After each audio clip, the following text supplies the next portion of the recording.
आज हम अपने भारत के संविधान के एक ऐसे आयाम पर चर्चा करने वाले हैं जो कि काफ़ी महत्वपूर्ण है, जिसे हम मौलिक अधिकार के नाम से जानते हैं।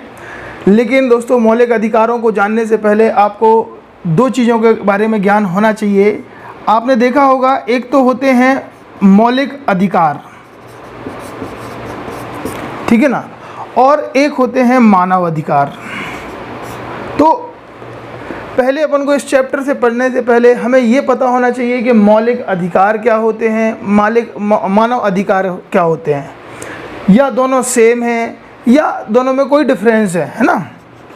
तो देखते हैं आज अपन कि ये मौलिक अधिकार और मानव अधिकार में कैसे हम डिफरेंशिएट दोनों को कर सकते हैं। तो दोस्तों, सबसे पहले बात करते हैं हम मानव अधिकार की। तो मानव, ऐसा बिल्कुल नहीं कहा जा सकता कि मानव अधिकार और मौलिक अधिकार एक समान है।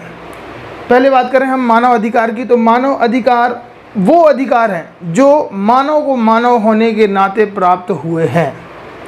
क्लियर है ना। ये किसी भी जियोग्राफिकल बाउंड्री या किसी देश की सीमा के मोहताज नहीं होते हैं।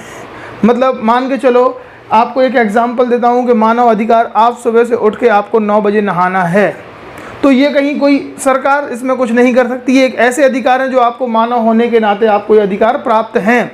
आप अपनी इच्छा से कुछ भी कर सकते हो, ये आपके मानव अधिकार हैं।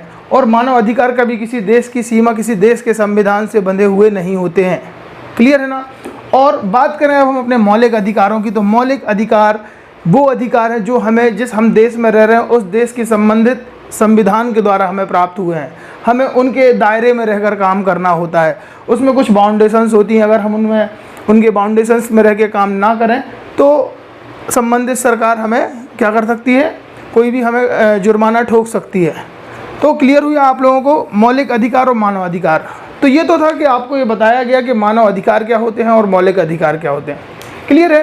तो आज अपन बात करते हैं मौलिक अधिकार की बात कर रहे हैं, जो कि संविधान के भाग 3 में बहुत ही अच्छा चैप्टर है ये, और इन्हें अनुच्छेद 12 से 35 तक रखा गया है। दोस्तों, एक बात और बहुत एग्ज़ाम के पॉइंट ऑफ व्यू से है, जो हमारा संविधान का भाग 3 है जिसमें मौलिक अधिकारों को रखा गया है, इस भाग को कहा जाता है भारतीय संविधान का मैग्ना कार्टा।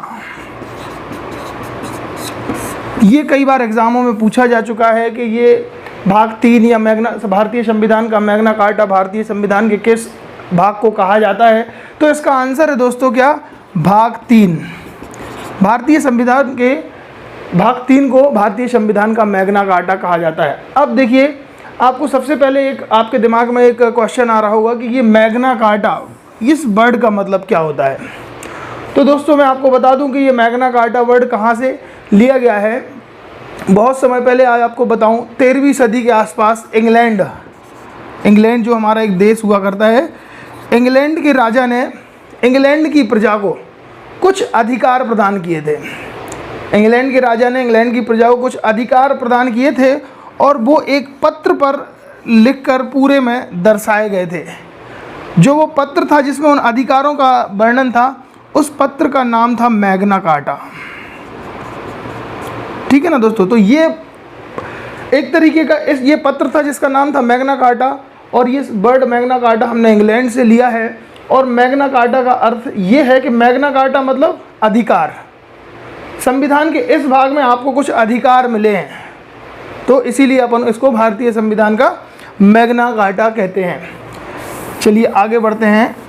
अब दोस्त, अगर अपन देखा जाए तो सबसे बड़ी बात यह है कि हम इसमें देखते हैं मौलिक अधिकारों में हमारा जो पहला मौलिक अधिकार है, जिसको अपन कहते हैं समानता का अधिकार या राइट टू इक्वलिटी। तो सबको पता है ये अनुच्छेद 14 से स्टार्ट होता है।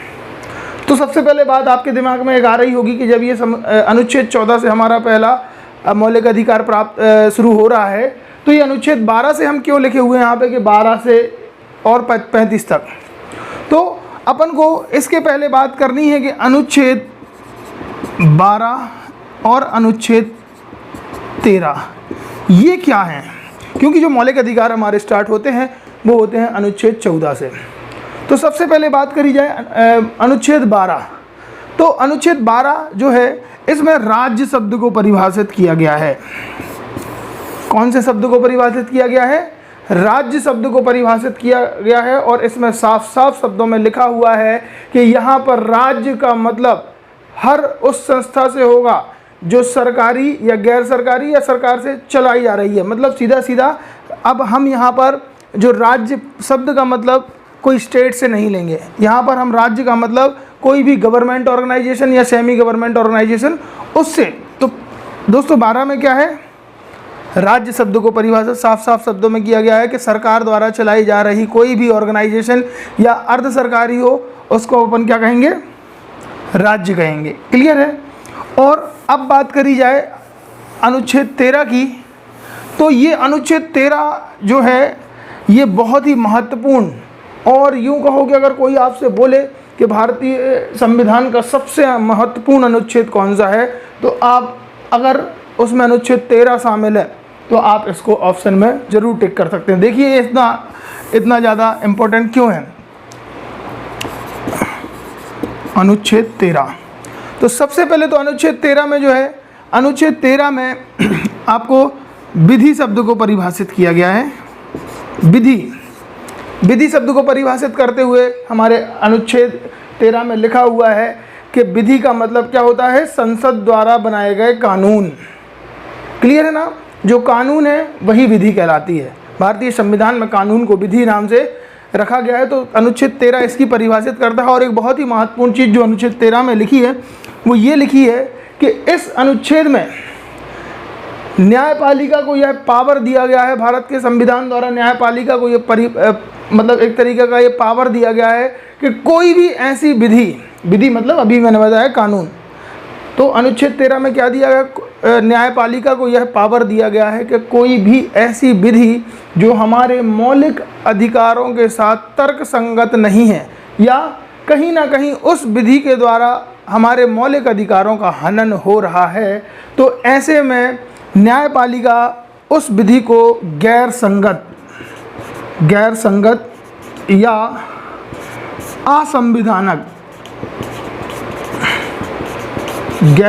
या असंवैधानिक घोषित कर सकती है और उस पर समीक्षा कर सकती है। इसीलिए दोस्तों इस अनुच्छेद 13 को भारतीय संविधान का बहुत ही महत्वपूर्ण अनुच्छेद माना जाता है, क्योंकि इस अनुच्छेद के तहत हमारी न्यायपालिका को यह पावर है कि अगर कोई भी ऐसी सरकार ऐसा नियम बना रही है, कानून बना रही है और वो हमारे मौलिक अधिकारों को कहीं से भी हनन या नुकसान पहुंचाते हैं, तो न्यायपालिका अनुच्छेद 13 के तहत उसे गैर संगत या असंवैधानिक उस विधि को घोषित कर सकती है। तो ये हमारा अनुच्छेद 13 और 12 में है, जो कि कई जगह हमें नहीं मिलता है, कई किताबों में इनके बारे में नहीं मिलता। तो ये सबसे पहले आप याद रखें कि 12 और 13 ये है क्या। उसके बाद आज अपन ब्रीफली देखेंगे, पूरा तो नहीं देख पाएंगे। उसके बाद अगर अपन देखें तो अपना सबसे पहला जो मौलिक अधिकार है वो है आपका समानता का अधिकार। कौन सा? समानता का अधिकार। क्लियर है ना? तो जो समानता का अधिकार है ये हमें कहाँ से मिलेगा? अनुच्छेद 14 से 18 तक। ठीक है ना? तो ये हमारा पहला मौलिक अधिकार है, समानता का अधिकार, जो कि अनुच्छेद से 18 तक। अब देखिए छोटी छोटी चीज़ें हम गलती कई बार कर देते हैं। जैसे एक बार क्वेश्चन में आया कि समानता के अधिकार में कुल कितने अनुच्छेद हैं, तो अपन ऐसे ऊपर से देखते हैं 14 से 18, जल्दी से टिक कर दिया 4। तो ऐसी गलती नहीं करनी है अपन को। सबसे पहले तो ये देखो, कई बार ऐसी छोटी छोटी, ये तो खैर कोई ऐसा टॉपिक नहीं है बीच में, लेकिन फिर भी मैं एक बता रहा हूँ क्योंकि मैंने एक स्टूडेंट का ऐसा देखा था कि ये क्वेश्चन पूछा गया कि समानता के अधिकार में कुल कितने अनुच्छेद हैं, तो उसने कह दिया 4। ये आप अच्छे से गिनो, 14, 15, 16, 17, 18, 5 अनुच्छेद आते हैं। क्लियर है ना? 5 अनुच्छेद इसमें आते हैं। और अभी अपन अंदर का नहीं देखेंगे, अंदर का एक आध दिन और दूसरी क्लासेस में देखेंगे। सेकंड नंबर पर जो है हमारा वो है स्वतंत्रता का अधिकार, राइट टू इंडिपेंडेंट। क्लियर है ना? जो कि आपको मिलेगा अनुच्छेद 19 और 20, सॉरी 19 से 22 तक। क्लियर है? उसके बाद जो हमारा तीसरा है शोषण के विरुद्ध अधिकार, जो कि मिलेगा आपको आर्टिकल 23 एवं 24 क्लियर है। एंड फोर्थ जो है हमारा वो है धार्मिक स्वतंत्रता का अधिकार, तो जो कि आपको मिलेगा अनुच्छेद या आर्टिकल 25 से 28 तक। क्लियर है ना। देन उसके बाद अगर आप बात करें पांचवा, शिक्षा एवं संस्कृति का अधिकार, ठीक है, ये आपको मिलेंगे 29, 30। और छठवा जो है हमारा वो है संवैधानिक उपचारों